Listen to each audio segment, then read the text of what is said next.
যুক্তরাষ্ট্রকে মোটেও স্বস্তি দিচ্ছে না রাশিয়া। ওদিকে ইরান ও বিশ্বমোড়লদের গলার কাঁটা, চারপাশ থেকে অন্ধকারের ঘনঘটা। ইউক্রেন আর ইসরায়েলকে বাঁচাতে গিয়ে যুক্তরাষ্ট্র প্যাচে পড়ে গেছে। এমন সময়েই আরও একটি খারাপ খবর ওয়াশিংটনের জন্য। ইউক্রেন রাশিয়া সংঘাতকে কেন্দ্র করে ক্রেমলিন থেকে একটি স্পষ্ট বার্তা এসেছে। ক্রেমলিনের মুখপাত্র দিমিত্রি পেসকভ বলেছেন, মস্কো এবং কিয়েভের মধ্যে চলমান সংঘাতের সমাপ্তি খুব শীঘ্রই সম্ভব নয়।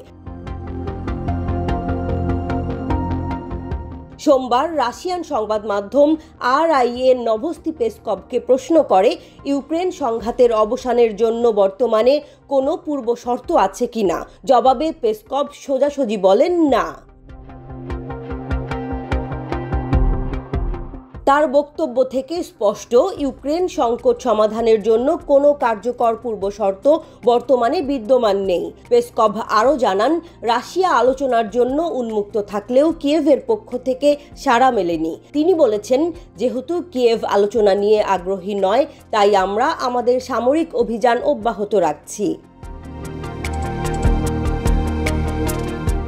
যুদ্ধক্ষেত্রে রাশিয়ার সামরিক গতিশীলতা সম্পর্কে জানিয়ে দিলেন, আমরা অগ্রসর হচ্ছি। ইউক্রেনের প্রেসিডেন্ট ভ্লাদিমির জেলেনস্কি মস্কোর সাথে আলোচনা নিষিদ্ধ করে একটি ডিক্রিতে স্বাক্ষর করেছেন। এটি সংঘাত থামানোর পথে একটি বড় বাধা তৈরি করেছে। কিন্তু জেলেনস্কির দাবি অনুযায়ী ন্যায্য শান্তি প্রতিষ্ঠাই তাদের লক্ষ্য। এই শান্তি সূত্রে ক্রিমিয়া ও অন্যান্য অঞ্চল থেকে রাশিয়াকে প্রত্যাহারের দাবি করা হয়েছে। পাশাপাশি ক্ষতিপূরণ প্রদান এবং যুদ্ধাপরাধ ট্রাইব্যুনাল গঠনের শর্তও যোগ করা হয়েছে। কিন্তু মস্কো এই শর্তগুলোকে বাস্তবতা থেকে বিচ্ছিন্ন বলে বর্ণনা করে প্রত্যাখ্যান করেছে। তারা এটিকে কিয়েভের কূটনৈতিক সমাধানের প্রতি অনাগ্রহের প্রমাণ হিসেবে দেখছে। ওয়াশিংটন পোস্টের প্রতিবেদন অনুসারে ইউক্রেনের কর্মকর্তারা ধারণা করছেন, এই সংঘাত 2025 সালের আগে মেটানো সম্ভব নয়। হবু মার্কিন প্রেসিডেন্ট ডোনাল্ড ট্রাম্প জানিয়েছিলেন, ক্ষমতায় ফিরলে তিনি দ্রুত এই সংঘাতের অবসান ঘটাবেন। তবে এটি কতটা বাস্তবসম্মত?